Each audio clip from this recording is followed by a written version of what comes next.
ഹബീബ് സല്ലല്ലാഹു അലൈഹി വസല്ലമയുടെ കൈ ആരെങ്കിലും ഒന്ന് ഷേക്ക് ഹാൻഡ് ചെയ്താൽ പിടിച്ചയാൾ കൈ വിടുന്നത് വരെ നബിയുടെ കയ്യിൽ പിടിച്ചുകൊണ്ടേയിരിക്കും.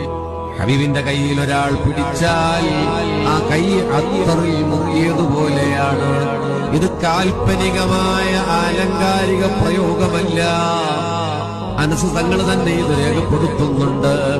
കൈ ഷേഖാൻ ചെയ്താൽ ആ കയ്യിൽ മിനിറ്റുകളോളം ഹബീബിന്റെ മണം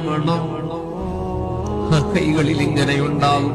ഹബീബ് ഒരു വഴിയിലൂടെ കടന്നുപോയാലോ ആ വഴിയിൽ കാറ്റിന്റെ അലകളിൽ ഖത്തറിന്റെ പരിമളമാണ്. പോയോന്ന് സഹാബത്ത് പലപ്പോഴും നോക്കുന്നത് വഴിയിൽ അത്തർ നടക്കുന്നുണ്ടോ നോക്കിയിട്ട്, അത്തർ ഉപയോഗിച്ചിട്ടല്ല. പ്രകൃതിയ നബി സല്ലല്ലാഹു അലൈഹി വസല്ലമയുടെ